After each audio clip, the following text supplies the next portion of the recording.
एक लड़का गरीबों को अमीर बना सका था, लेकिन जिसने भी उसे अपनाया उसकी पत्नी 7वें दिन चली जाती थी। इसके बावजूद एक गरीब जुड़ा इस पर विश्वास नहीं कर रहा था और एक उसे गोद लिया। उनकी योजना उसे मारने की थी जैसे ही उन्हें कुछ पैसा मिले।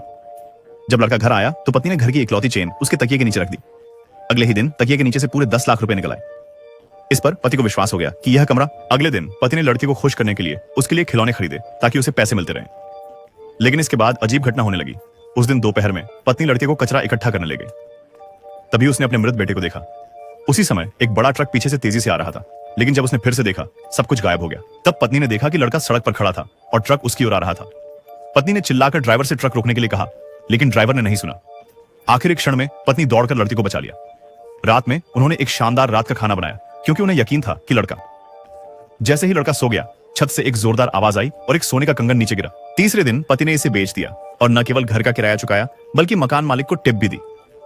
ग्रामीण फिर भी लड़के से दूर रहे, लेकिन वह जोड़ा हर रात मिलने वाले पैसों से धनी हो रहा था। चौथे दिन उन्होंने लड़के को एक महंगे रेस्तरां में ले जाकर खाना खिलाया, लेकिन वहां लड़का अचानक बेहोश हो गया। डॉक्टर ने कहा कि उसे बस एक एलर्जी है, लेकिन इलाज के बाद उनके पास कोई पैसा नहीं बचा और उस रात कोई पैसा नहीं मिला।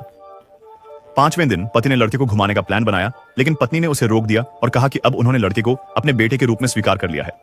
लेकिन पति को डर था कि 7वें दिन कुछ बुरा होगा और अब उन्हें लड़के से कोई पैसा नहीं मिल रहा था। रात को पति ने घर की तलाशी ली, लेकिन कोई पैसा नहीं मिला। इस पर उसने लड़के को मारने का फैसला किया, लेकिन फिर लड़का उसे घूरने लगा। दोनों पूरी रात जागते रहे। सुबह पत्नी ने देखा कि लड़का गायब था। जब उसने दरवाजा खोला तो उसने देखा कि लड़का बाहर खेल रहा था। फिर घर की दीवार गिरने लगी। पत्नी ने लड़के से कहा कि वह भाग जाए, लेकिन तब तक बहुत देर हो चुकी थी। अंतिम दृश्य में लड़का फिर से अनाथालय में दिखाई देता है।